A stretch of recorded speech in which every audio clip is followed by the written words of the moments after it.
Hi everyone. So I just came across this video on the autodidactic channel, and I actually found it because I was looking at what came first, the mud flood theory or the Tartarian theory. And I found What the Flock TV, and this is a really great Tartarian mud flood channel. I like his outlook on things. But what was really interesting was that they brought up so many topics that I was thinking of. And if you'd seen this beforehand, you would think that I watched this and stole all their ideas. And I wouldn't do that. Honestly, I would rather give the credit where credit's due. If I'd watched this and then was just putting in my own opinion on it, then I would have said that I watched this great talk and this is what I was thinking about it. It was published on the 19th of July, 2021. So I have watched some of the information on the bricks on the autodidactic channel, but I was just blown away about some of the things that these guys were coming up with. And it just proves my point about the collective consciousness. So this information is getting out there. These guys are putting that information out there, and that resonates with the rest of us who are in tune to listening. And this is how information gets spread. This is how we can rise above this. This is us uniting with the same intention, because once that idea is out there, it keeps growing, and whoever it is that wants to keep our perception of the world and our worldview in check, to put our energy into their agenda for the world, doesn't want that to happen.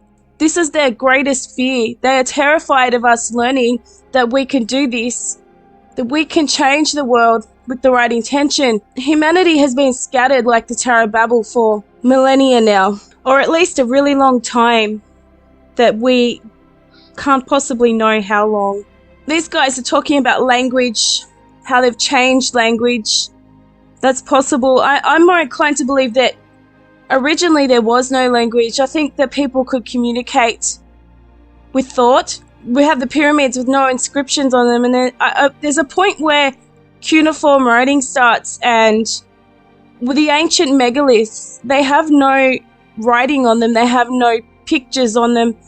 The early Egyptians started writing in pictures. So that was the first form of writing. It was images and pictures. And that proves to me that we think in images a lot of the time. We can hear our own inner voice, but on the majority, it's visualization. And I think that something changed in our environment that changed our physical body. And if you go look at the Peter Mungo Jupp video on the Electric Universe channel, that explains a lot about how that potentially could happen through DNA. Anyway, if God wants something to happen, it's going to happen regardless of who is in control of the world and our world view. Once the seed of the idea is planted in a few people, that seed then grows into something big via collective consciousness. You know, it's like that. It's like when you have an idea and then you hear the very next day that somebody's saying exactly the same thing that you just thought, like they could read your mind. And that is a thought that is getting into the collective conscious, and it's going to grow, and God's going to plant that seed whether or not these people like it. They are hell-bent on stopping any kind of movement growing. This is why they are so worried about controlling the internet, controlling the social media, and making sure that they steer the direction it goes in. Yeah, so check out What the Flock TV if you haven't already seen it. He does a video on Tartary, and I think he brings up a lot of points, because this is my point too. We might have different ideas, but the people that were of the region of Tartary did not build these buildings. I think that it was our ancestors who have been downplayed to show that like there was some ignorant kind of medieval twit, and had no skill or abilities, and that somehow we're far more advanced than them now and we've evolved in this theory of evolution, but it's the exact opposite in my opinion. If it wasn't our ancestors, or our recent ancestors that is, it's even possible that they were the people who first came out of the flood, the tribes of Japheth, the tribes of Shem and Ham, all with the knowledge of the antediluvian people fresh in their mind and understanding. I mean, we look at the story of Babel, which was after the flood, and it's there that the language was confused and the nations were separated. So before that, the people who were the grandsons, etc., of Noah had knowledge of pre-flood information. As always, we all do have our own little bit to add to the story. My perspective is from a biblical one. A lot of people in the New Age don't like that. They have a real hard-heartedness towards the Bible, and I can see why, because not only has the stories of the Bible been manipulated through these same people running these Babylonian mystery churches, and the point has been missing about God's intention for humanity. As always, they like to capitalize on anything and take it to make profit from it. The kingdom of heaven is a free gift. I try to link the videos that I use. I don't put the sources of the articles I'm reading in because sometimes they're still there up on the video. Also, they're very easy to find. If you Google them, it's up to you to go research and find out if you believe this to be accurate. I don't really have the time. I have a family to look after, and doing this just takes me a really long time. And my main intention for doing it is that I want to show Christian people in particular the potential of another worldview. And I think a lot of people know anyway.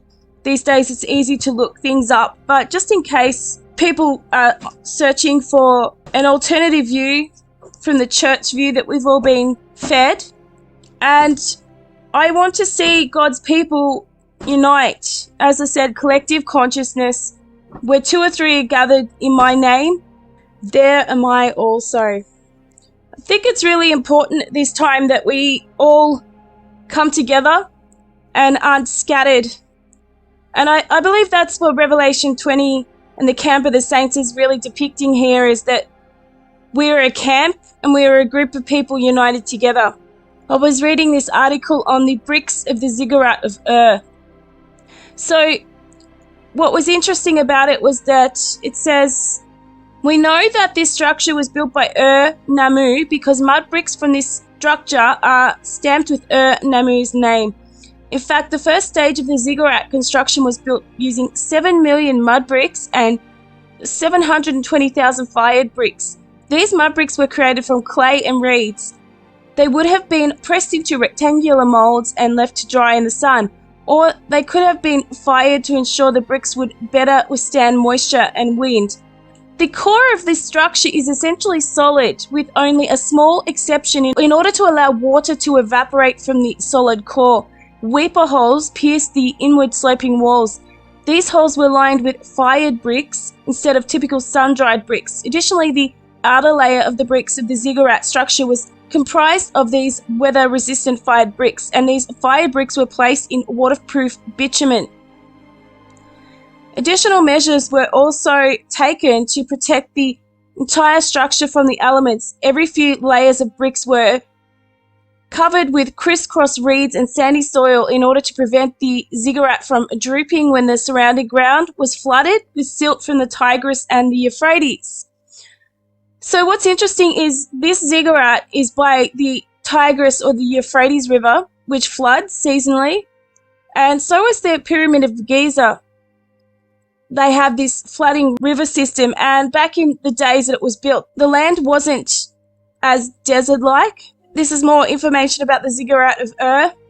The ziggurat is the most distinctive architectural invention of the ancient Near East. Like an ancient Egyptian pyramid, an ancient Near Eastern ziggurat has 4 sides and rises up to the realm of the gods. However, unlike Egyptian pyramids, the exterior of ziggurats were not smooth, but tiered to accommodate the work which took place at the structure, as well as administrative oversight and religious rituals essential for ancient Near Eastern cities.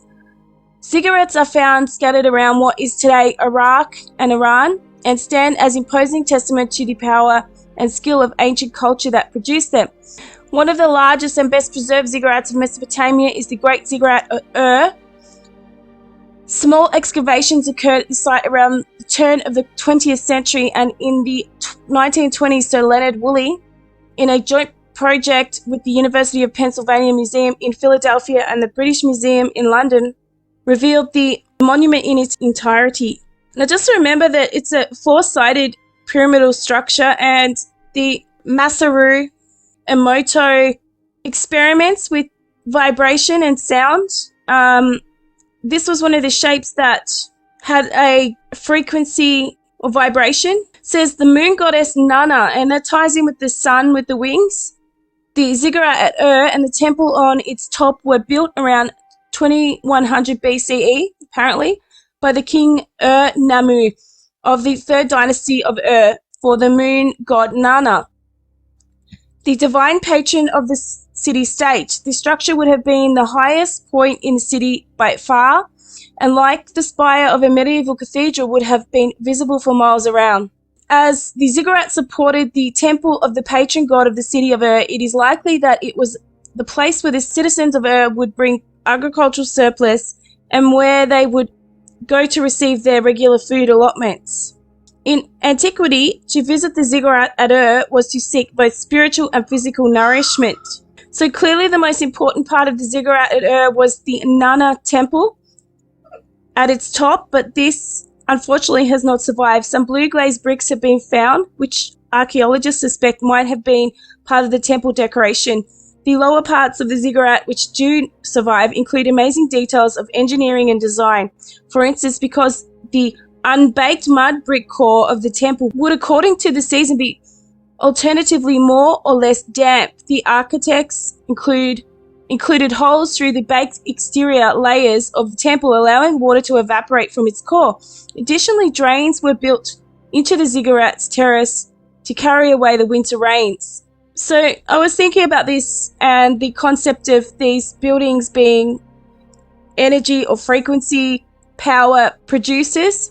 The baked bricks on the outside are coated in this tar or bitumen, which is a carbon conductor, which kind of reminds me of these energy bricks that have been coated in these P-dot fibers. This is just a thought I had.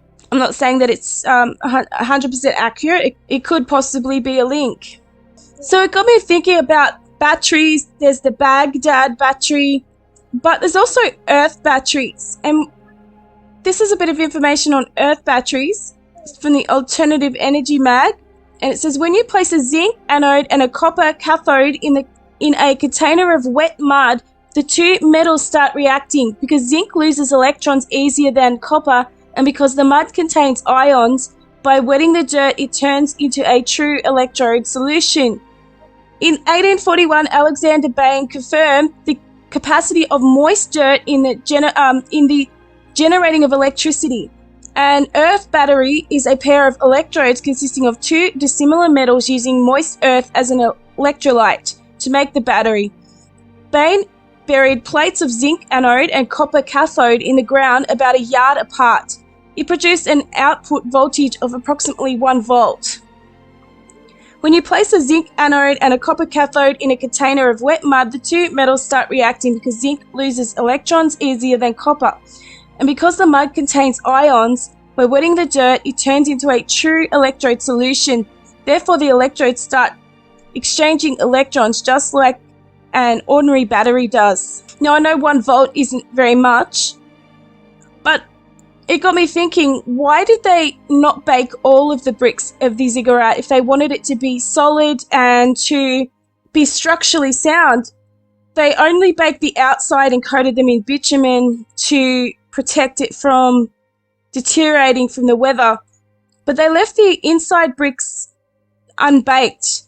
When knowing that the Tigris and the Euphrates flooded, they got wet seasons, And if you look at this wet earth or mud battery, I'm just wondering if this is how they produced some sort of energy for some reason. I don't know what reason it would be. That you couldn't power much of it, I'd imagine, but I don't understand electricity enough to do this. But the annual flooding of the river would regenerate any minerals, or the mud bricks in the center of the building would become damp.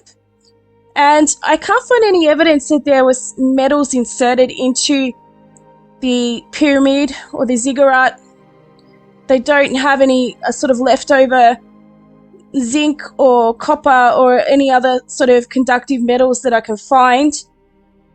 But what if there was potentially, this is what they were using the inner core of the ziggurat for when the earth became moist, when the river flooded, and it would have been an annual process renewing itself every year. It says if the electrodes were touching, they would generate a lot of heat when they react, but since the soil separates them, the free electrons must travel through the wire that connects the two metals. If a LED is connected to the completed circuit, you've got a soil lamp. To get natural electricity, researchers would drive two metal plates into the ground in the direction of a magnetic meridian or astronomical meridian. This part's really interesting, actually. The stronger currents flow from the south to north. This occurrence influences a significant uniformity of current strength and voltage. As the earth currents flow from south to north, electrodes are positioned beginning in the south and ending in the north. And many earlier on experiments, the cost was exorbitant because of the extreme spacing between the electrodes. In one of these articles, it actually tells us that the ziggurat faces true north, just like the pyramids do.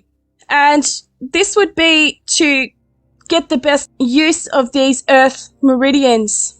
It says here in Wikipedia that it's believed the Sumerians believed that gods lived in the temple at the top of the ziggurat, so only priests and other highly respected individuals could enter. Society offered them many things such as music, harvest, and creating devotional statues to live in the temple. And this kind of reminds me of the Ark of the Covenant, where people say that it was an electrical conductor. It says Moses' Ark, a powerful electrical capacitor. And in the Bible, we know that it was only the Nazarites. So Samson was a Nazarite, and it was only the Nazarites with long hair that could actually carry the ark. And that's a whole nother topic of conversation of electricity and long hair. And if you look into the real society, they believed in having long hair. So it says here, the Old Testament contains a description of a device known as a Leyden jar, the biblical Ark of the Covenant that once stood in tabernacle in the Sinai wilderness, the Ark that led Moses and the Israelites to the Promised Land, and the Ark that stood in the legendary Temple of Solomon. The symbol of Yahweh's sacred covenant with the Jews was probably a facsimile of a Leyden jar capable of producing thousands of volts of electricity. The concept of the Ark of Moses being an electrical device is not as eccentric as it initially appears to be. The Old Testament contains a description of a device known as a Leyden jar, the biblical Ark of the Covenant that once stood in the tabernacle at Sinai wilderness, the Ark that led Moses and the Israelites to the Promised Land, and the Ark that stood in the legendary Temple of Solomon. Common designs consist of a top electrode connected usually by a chain or rod to the inner surface of a jar and an external conductive foil wrap.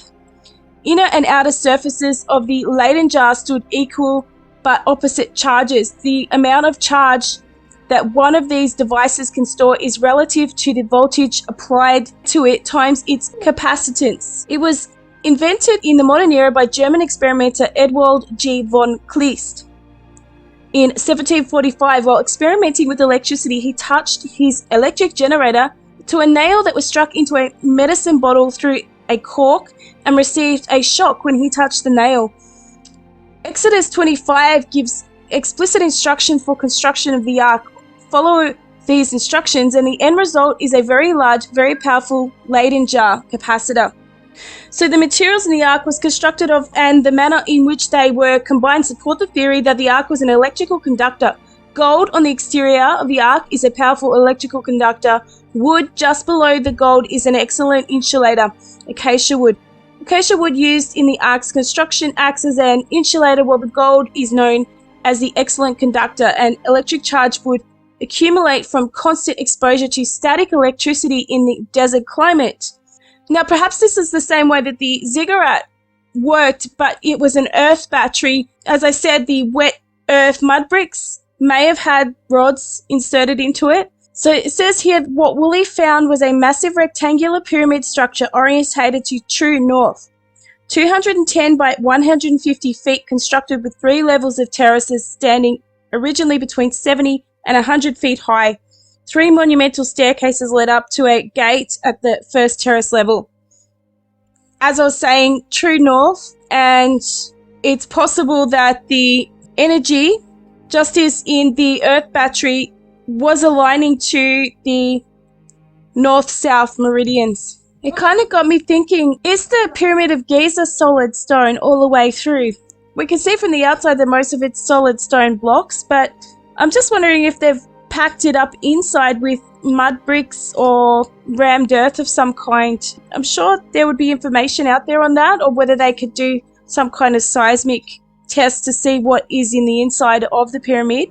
So here it says, strangely there are no ancient texts that suggest the pyramid belonged to Khufu or the exact purpose of its ancient structure.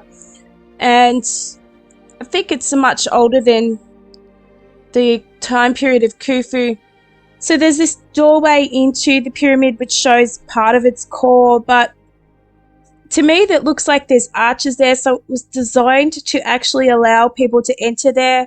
I'm not saying that they're not solid stone. It was just an interesting thought, because the ziggurat being unbaked mud bricks on the internal side, on the internal core, it may be that the stone that they've used a different system. Who knows? The story of the Battle of Jericho is an interesting one. I'll just read this article on it because I think it obviously involves vibration of some kind. The Bible story of the Battle of Jericho is found in the book of Joshua, chapter 6. This was the first conquest of the Israelites as they set out to win the land of Canaan.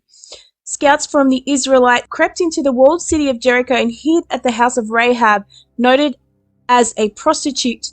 Rahab had faith in God and informed the Israelites of Jericho's fears, saying, I know that the Lord has given you this land, and that a great fear of you has fallen on us, so that all who live in the country are melting in fear because of you. She helped the scouts hide from the king's soldiers, then leave out a window, since her house was located next to the city wall. Rahab demanded the spies affirm an oath as she swore to give their plans away, and congruently they vowed to spare Rahab and her family when the Battle of Jericho occurred. She was to fasten a scarlet rope in her window as a symbol of their protection. God instructed Joshua with an unusual strategy for the Battle of Jericho. He told Joshua to have his army march around the city once a day for 6 straight days.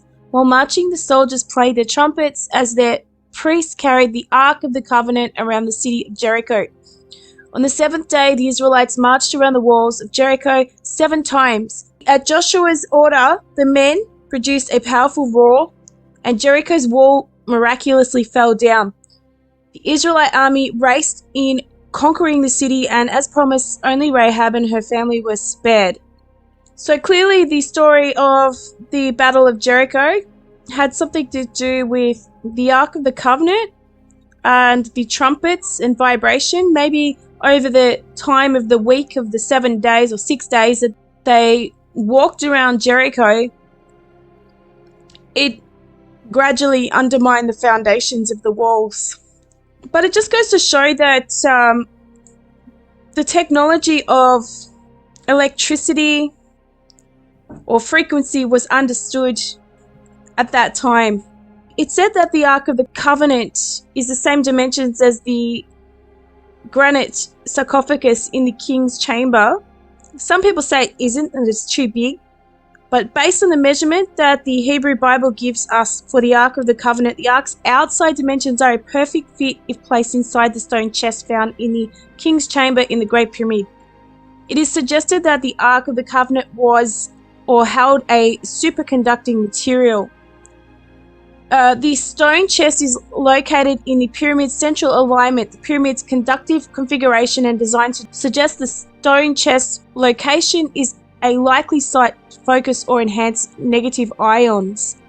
Archaeologists and historians maintain that the king's chamber was the final resting place of the pharaoh, but evidence was removed by tomb raiders. Some believe there was never any artifacts of that nature in the pyramid to begin with. Others suggest that it was used as a tomb, but only after the pyramids became useless as a power generator. The outer shell of the Great Pyramid was covered with white tufa limestone, a good electrical insulator. The limestone was installed so tightly that a razor blade cannot be inserted between the blocks that still remain. Another mystery of ancient engineering. Now, I believe that the pyramids were older. Everything Egyptian has names painted all over it. They wanted to be remembered by later generations.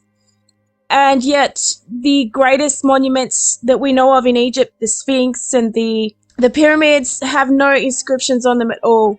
And I believe that the concept of writing came later, and that people who would never have needed writing had no reason to put it on these buildings. Perhaps the ark was from the pyramid. I've heard people say that Moses stole it from Egypt when he left. He was in the royal family of Egypt. However, he may have just remade something along the same technology. They had something similar to the ark.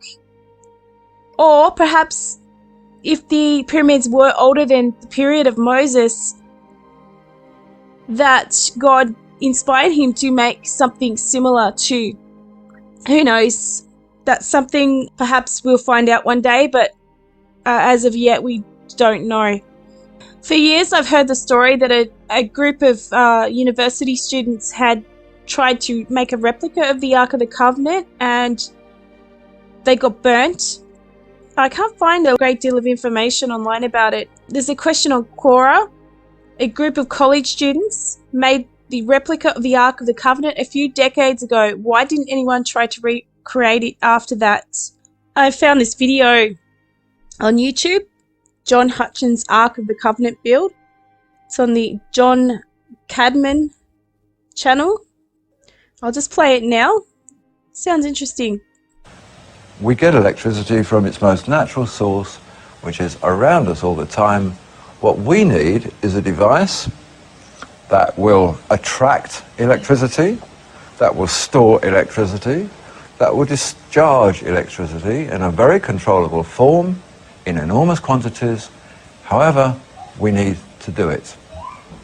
That's all the Ark of the Covenant ever did and all it ever was. If you look at the construction of the Ark of the Covenant, it is no more than a model for every capacitor made today, whether it's a capacitor for lighting up street lighting or whatever. An insulated, double-plated box with a positive and a negative node at the top. That's it, that's all it is. And you look at the description of the Ark of the Covenant in the Bible, which is given twice. You take every measurement, you manufacture it with the materials that it says in accordance with everything it tells you, and you have a 100,000 volt immediate electronic capacitor.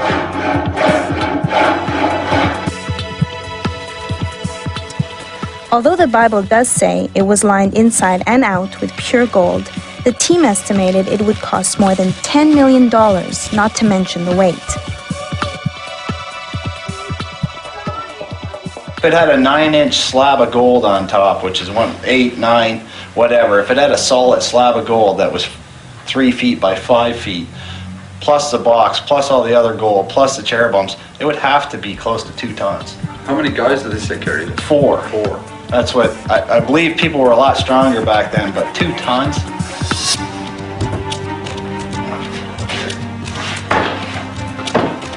To turn this wooden box into a capacitor, they're putting 2 layers of copper plates inside the box, separated by a large sheet of insulation material. Each layer would be 1 plate of the capacitor. And when it's charged, one would develop a positive charge, one would develop a negative charge. And the energy would actually be stored in the insulator as a static electricity. The The two brass cherubs are attached to metal rods which lead down into the box. The team believes the ark charged itself when it was carried through the desert for weeks on end. They think the heat and the friction would have built up a huge charge inside the box. To replicate this, John's attached the ark to a powerful transformer, which will provide 50,000 volts of electricity. If his calculations are correct, the copper chamber inside the box will charge up and then spark between the wings of the two cherubim. I think they'll actually put on quite a light show. You don't want to touch it. Definitely do not want to go anywhere within feet of it, really, when it's arcing. This powers the primary energy here, here, from here. Like cables again. Okay, he's connected. Why have I got this here? Anything can happen, I guess. So you're not concerned then? Well, that'd be fun. What the hell? Why not? You only live once, right? Let her rip.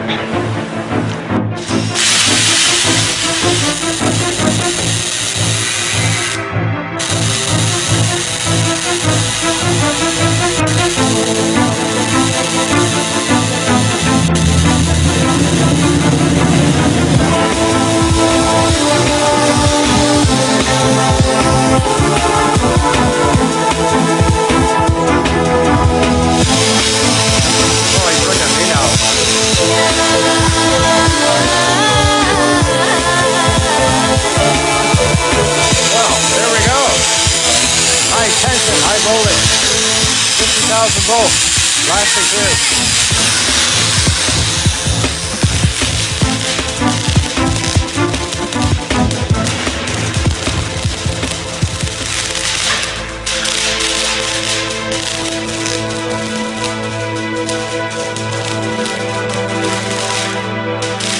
The experiment did seem to be a success. The ark did charge up like a capacitor, and the cherubim did spark between their wings before bursting into flames. Even in a warehouse in Vancouver, it's easy to see how people saw this as God in a box 3,000 years ago. You do what the Bible says and you place an omer of the Shemana in it, golden part of the white powder, you place it in there, you've immediately got a superconductor.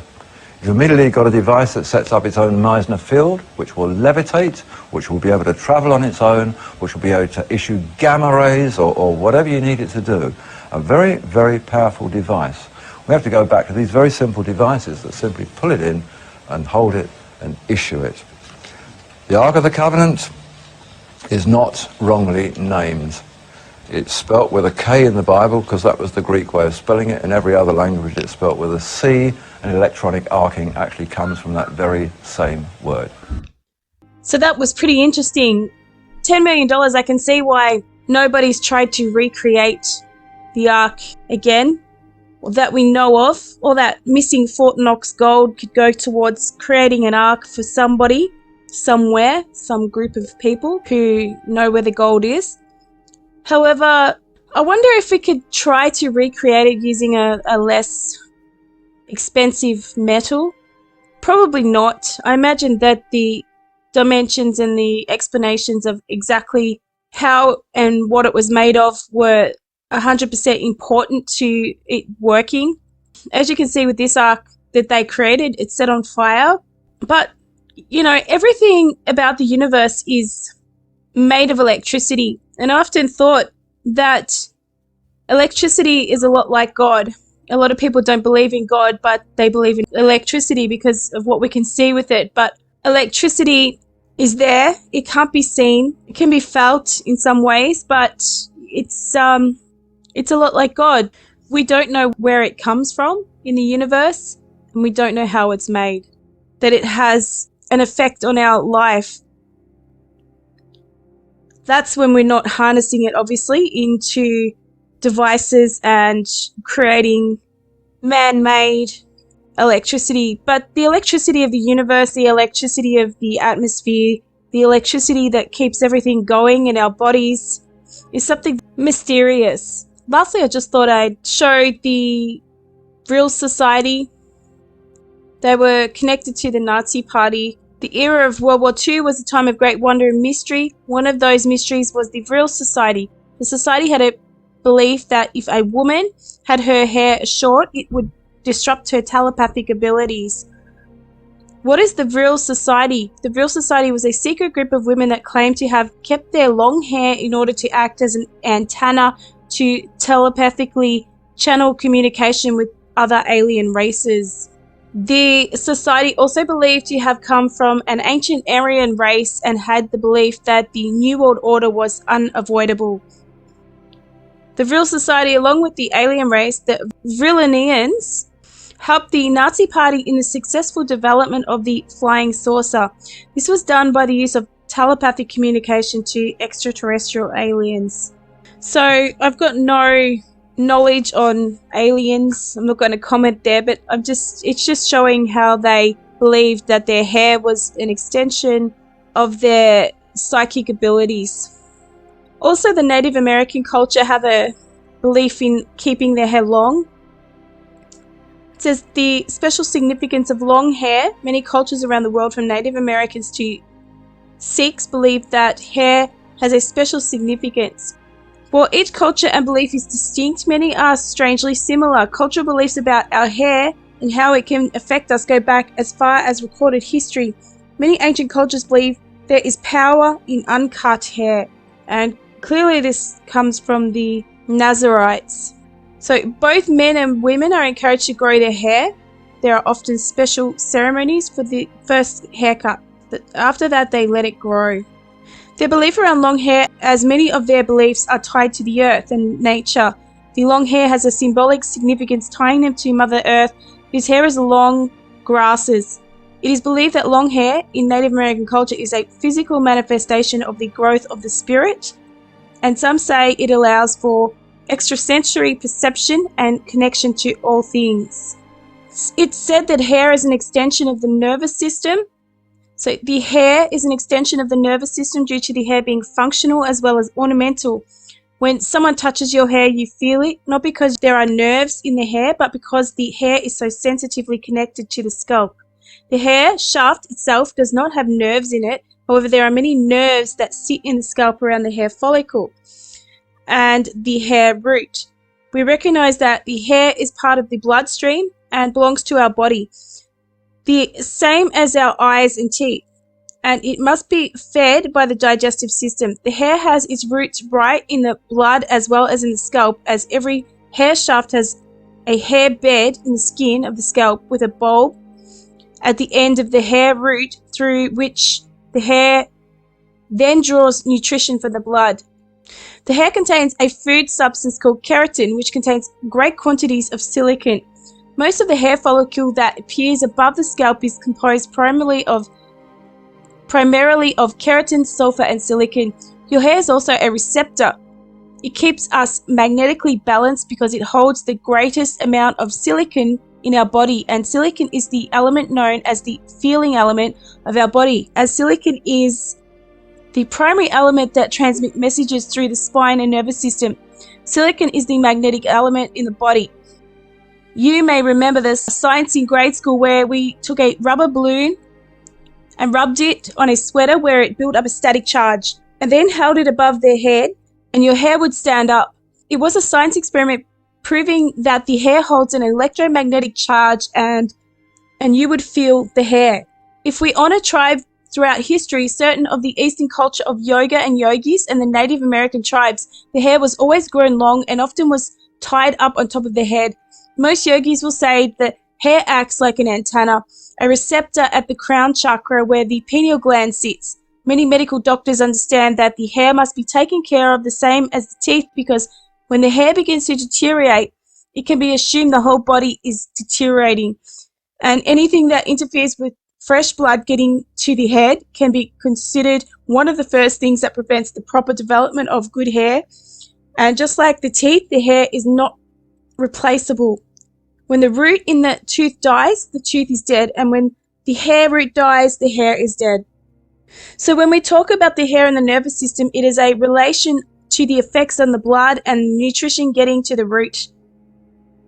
And if we look at this article from EE Times, written in 2008 by R. Colin Johnson. By inserting crystalline silicon into the core of conventional optical fibers, Clemson University researchers hope to harness the embedded semiconductors to process optical signals. Applications could include multiplying frequencies and providing access to longer wavelengths not currently available when using conventional glass fibers. You can make silicon semiconductor core fiber just as you would a glass fiber, said Clemson University professor John Bellato. The two biggest applications or opportunities are longer wavelengths. Secondly, silicon core fibers could be very useful for taking the higher powers that we can produce in the visible and near-infrared frequencies, shifting them out to mid-infrared. That is the next step. So I won't go on, but it just shows that silicon can be used for electrical conductors, and that hair is mostly silicon, and that the theory that the real society and the native cultures of the world had about long hair is more than likely true. When we sense something bad or scary, we say that our hair stands on end. You know, the hairs are attached to the nervous system, which is our electrical wiring of our body. The human nervous system is the most complicated system among all systems of our body and considered as an internal electrical wiring of the body. It consists of an intricate network of nerve cells and fibers. These nerve cells transmit messages to and from the brain to all parts of the body in form of nerve impulses. Brain sends and receives messages via the spinal cord. The nervous system is divided into two main systems, central nervous system and peripheral nervous system. Various components like glial neurons, cells, and axon help in sending nerve signals all around the body. So that's all I have for today. I just wanted to follow up in some more building or Babel information that I left out. And it's interesting that we're all starting to understand that something big is coming for humanity. And I hope that we can all strive to get to the other side of whatever it is. And without too much fear, we have to try to strive on and get through this period without fear and without worrying about what we're leaving behind and what we're going to, and just have faith that we will get to the other side of this and it's going to be a positive result, because I truly believe it is going to be a positive result. That these people who are trying to reset our society in their image won't achieve what they have planned, and we have God on our side. Finally, I just wanted to mention something I found in Egyptian mythology, and it's called the Ba bird. And it says here, in ancient Egypt, they believed that the human spirit is made up of 5 parts: the Ib, Shut, Ren, Ba, and Ka. Although all 5 were of importance, the Ba and the Ka are the major significance. The Ba is the most similar to the Western idea of the soul, and the Ka is closely tied to it. As mentioned, the Ba is a notion similar to our concept of the soul, although it has other aspects to it as well.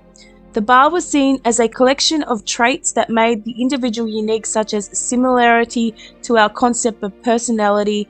Despite these similarities, the Ba is not completely interchangeable with the concept of the soul. It is different enough that when the Christian notion of the soul reached Egypt, they chose to refer to it as the Greek word psyche instead of Ba, seeing them as 2 separate concepts. The plural form Baal is translated as power or reputation, often in relation to a deity. If an Egyptian believed that there was divine intervention with an event, it would be stated that the Baal of the deity was at work. This also tied into pharaohs, as many of them were believed to be the Ba of a deity. This demonstrates the importance that the bar played with the ancient Egyptian society and culture. The bar was seen as an aspect of humans that lived after the body died. It was depicted as a bird with a human head, often flying out of the tomb of the deceased. At times, the bar was shown in corporeal form, eating and drinking in texts. The bar had an important relationship with the ka, one that was of immense importance for the ancient Egyptians. Where the bar was seen as the part that lives on after death, the ka was seen as being related to life itself. The ka is the differing factor between the living and the dead, as the ka leaves the body upon death. Egyptians believed that the ka was given to a person at their birth by Heket or Meshkenet, which breathed this energy into them.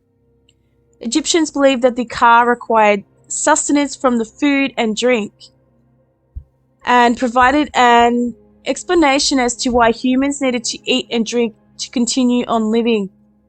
They also believed the ka required sustenance after death, so offering of food would be left out for the deceased. Since the ka would then be lacking a material form, it fed upon the ku, not the actual food itself, leaving behind the physical aspect of the offering. This played an important role in the afterlife thereof, tying into the funeral rites and processes of ancient Egypt. During the preparations of the body after death, one of the most important things done was the opening of the mouth. This broke the bar's attachment to the physical body, allowing it to leave. Being able to leave the body, the bar would reunite with the ka to form what was known as the ak. This was only possible if the funeral rites were performed correctly, and the process was of utmost importance to the Egyptians. The Egyptians believed that this reunification could go awry if they were not careful. This caused them to develop literature which provided guidelines into the afterlife, such as the coffin text and the Book of the Dead. The entire process of the funeral rites, offerings, and reunification were known as sekar. However, the ancient Egyptian concept of the afterlife was very different from the other cultures. It was based on one of their myths that involved Osiris. It was believed that each night the sun set and descended down into the underworld, Duat, while in the underworld the sun would meet with the mummified Osiris, then be energized by the presence of the other, allowing both to rise again the next day. The Egyptians believed that each person followed a similar cycle. The mummy was a representative of Osiris, which made preservation of the body important. The tomb where the mummy was kept was a personal duat. The bar would descend into the tomb each night, much like the sun, and would return to the physical body. Each morning it would depart to once again join the ka. The cycle that the bar went through was the journey of the sun. As mentioned before, when combined with bar and ka, would form an entity known as the ak. The aku, the plural form of ak, were believed to be stars in the night sky. This signified that the aku were complete and that the bar and ka were able to reunite. Throughout the majority of ancient Egyptian society, it was believed that this cycle was reserved only for those belonging to the royal family. However, during the late period of ancient Egypt, they came to believe that anyone could experience this afterlife. And this is where we get these mystery rituals for the elite that believe that they are a set-aside race of people that are superior to everybody else. The afterlife was seen as another life to the Egyptians. Many parallels ran between life on earth and the afterlife. One such parallel is the dangers that exist in both. The Egyptians believed that there were many dangers that existed within the afterlife. The Book of the Dead provided tips for avoiding these dangers to assure that person would not die a second time, as death in the afterlife was permanent. The ancient Egyptians took life, death, and afterlife very seriously. The various rituals tied to these serve both religious and practical uses to the individuals and the society as a whole. The role played by the bar and ka demonstrates the importance of these concepts within Egyptian culture. With the ties to mummification, tombs, and other rituals, these concepts were connected to some of the most commonly recognized aspects of ancient Egyptian culture. This is a depiction of the bar bird taking the bar to heaven, I guess. There's a bar bird amulet here. In this statue of a bar bird, we have this symbol on top, the round disc symbol. We have one here, and I'm not sure if it's an egg or a round disc. So there's that one there, it's round, looks like a sun. But this one here almost looks like an egg. This is a Egyptian depiction of a falcon or a phoenix with the solar disc on its head. I think it has a lot of tie-ins with the phoenix of the Greek mythology. It says the phoenix is one of the most famous birds of ancient mythology, a beautiful and noble creature. It was known for both its long life and the unique way in which it was born.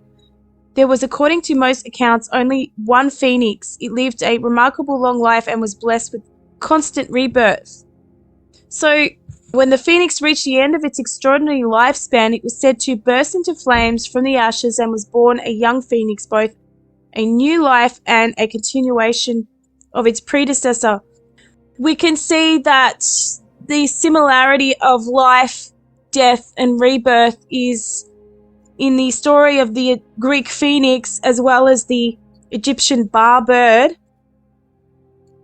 that the bar would take the bar to go and the car to go into the afterlife and reunite and be reborn again in the body, and why they kept the mummies.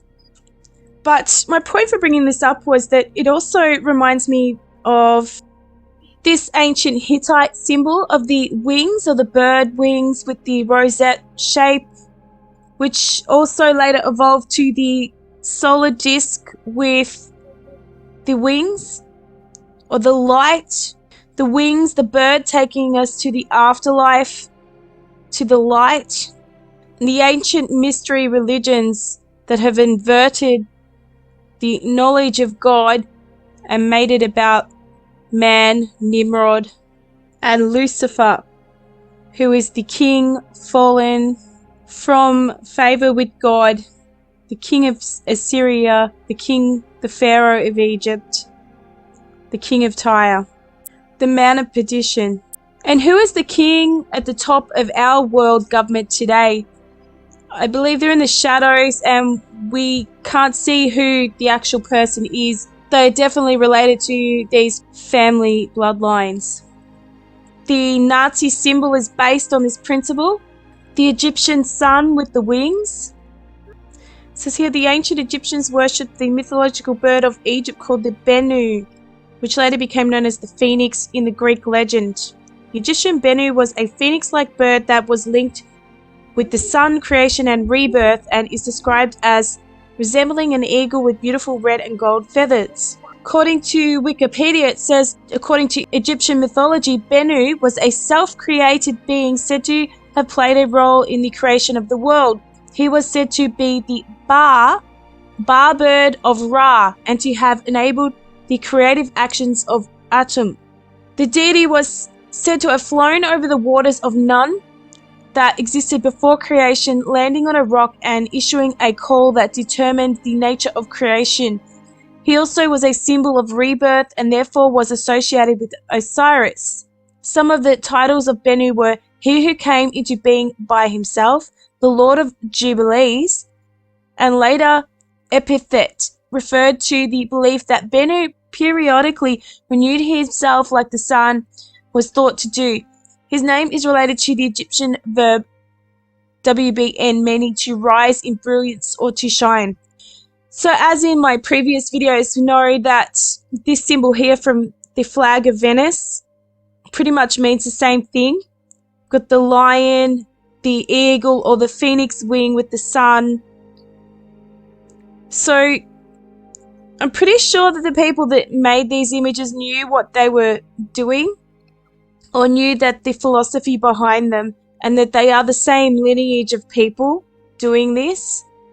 Daniel spoke, saying, I saw in my vision by night, and behold, the four winds of heaven were stirring up the great sea, and four great beasts came up from the sea, each different from the other. The first was like a lion and had eagle's wings. I watched till its wings were plucked off, and it lifted up from the earth and made to stand on 2 feet like a man, and a man's heart was given to it. And how many standing lions do we have in heraldry, especially in the British royal families? This one here is the arms of King Edward VI, with a standing lion and a dragon together, possibly representing Babylon and Edom, or even Old Testament Egypt, with the Pharaoh being depicted as the dragon.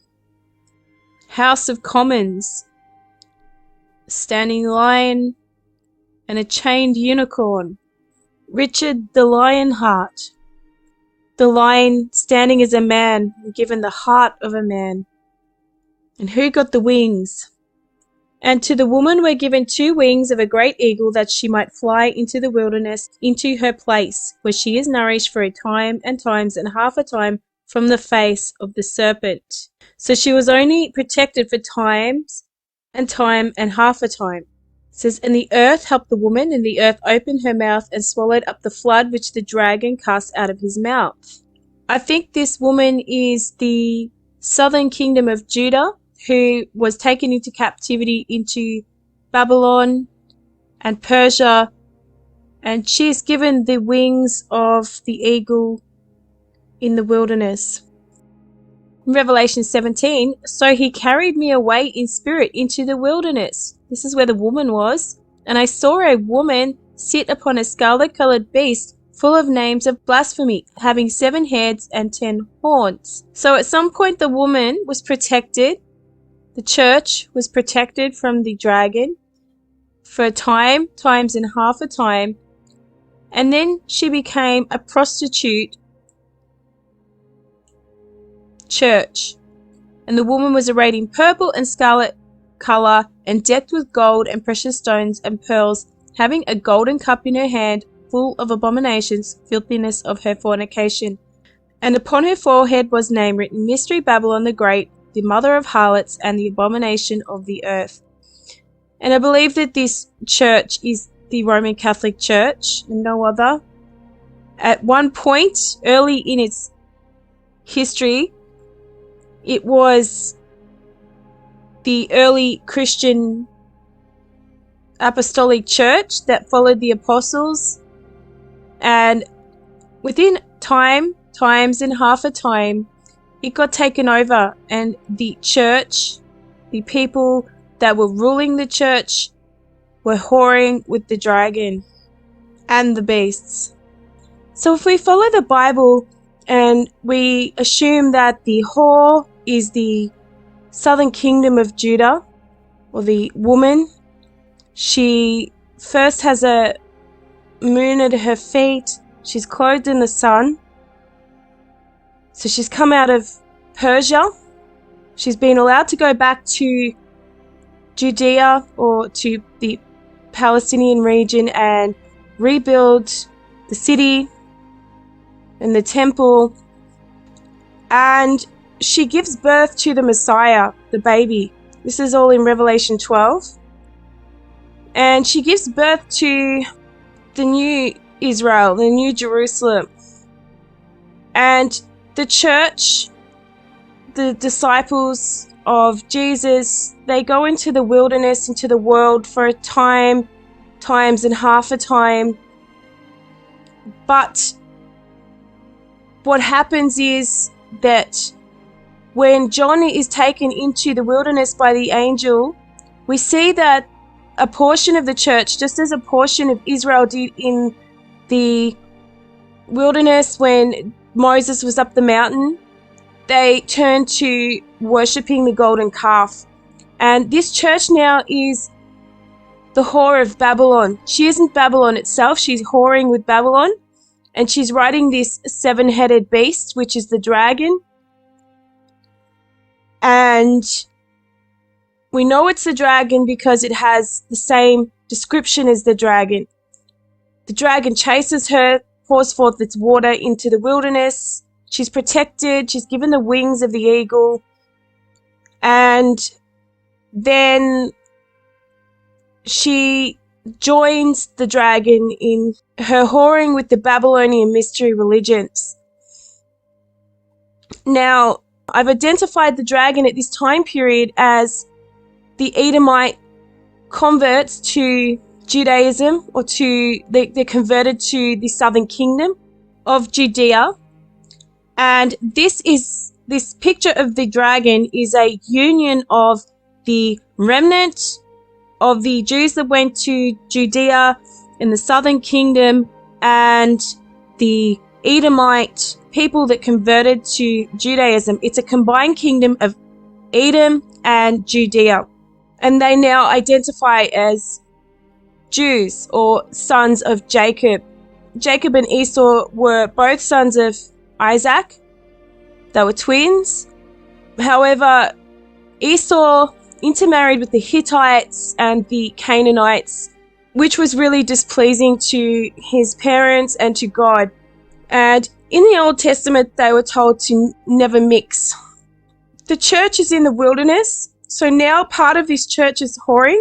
Now, if we identify this woman as the Roman Catholic Church, we can see that according to church information, this is who they claim to be the first popes of the Roman Catholic Church. They claim Peter as the first pope because Jesus said, on this rock will the church be built. But that's a mistranslation of what Jesus says, because he was referring to himself, and Jesus was the rock that the church was built on. The foundations of Jerusalem are the 12 foundation stones, which are the 12 tribes as well as the 12 apostles. And it's opposite to the pyramidal Babylonian system, where you have the Nimrod persona on top, the eye on the pyramid, and everybody underneath him as servants, whereas the New Jerusalem system is a building or a city that is built on a foundation stone, which is Jesus, the 12 apostles and their message, the 12 tribes, and everybody in that city is considered part of the building. That's why there's no temple in the New Jerusalem, because the New Jerusalem is the people. So at some point these popes have diverted off, and I believe it's a time and half a time, as the Bible says. We don't know. I don't know yet. I haven't investigated enough, or it's maybe not possible to find out, but clearly the church is claiming some of these people as their first popes. I do not say that these people were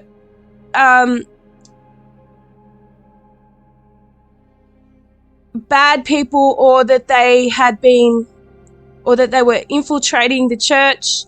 I don't know at what point the church or the woman started to whore with the dragon, or the Edomite converts to Judaism.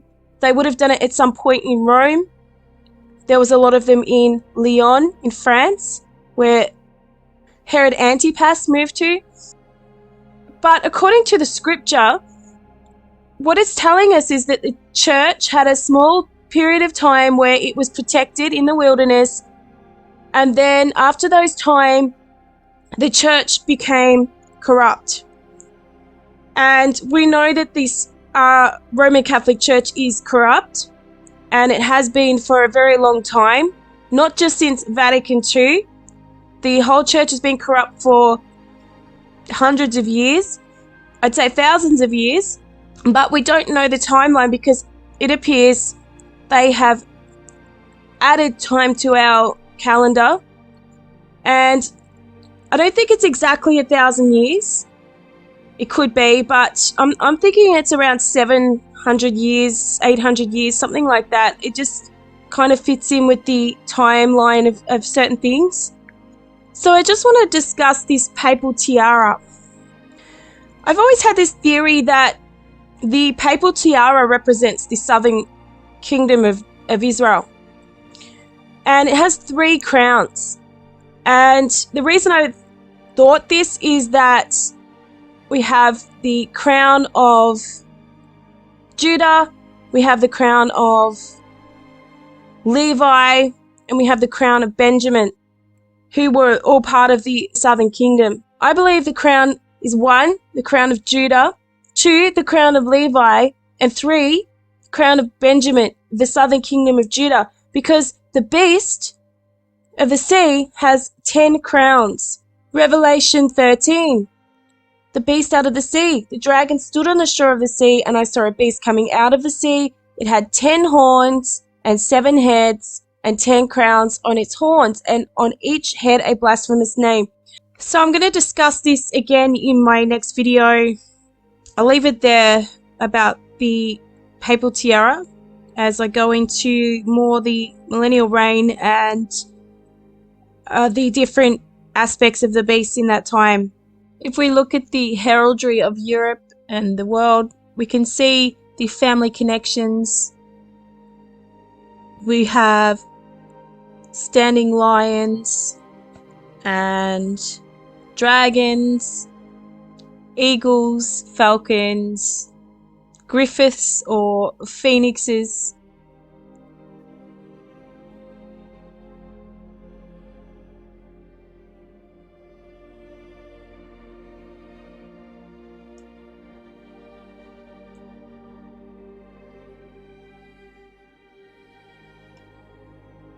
Bulls with stars representing Nimrod. Are these families the descendants of Nimrod, the royal houses of the great empires? Possibly.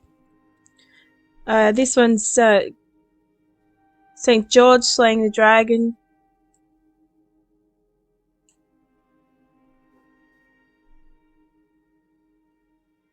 So tell me what you think.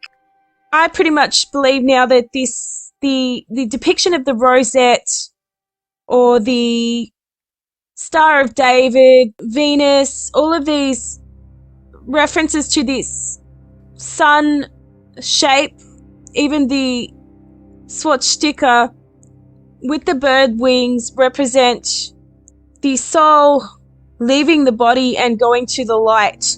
In all of the mystery religions of Babylon, of Egypt, and of Assyria. And this is what these religions of the earth represent. I hope you could get some information out of this. Thanks for listening. See you next time.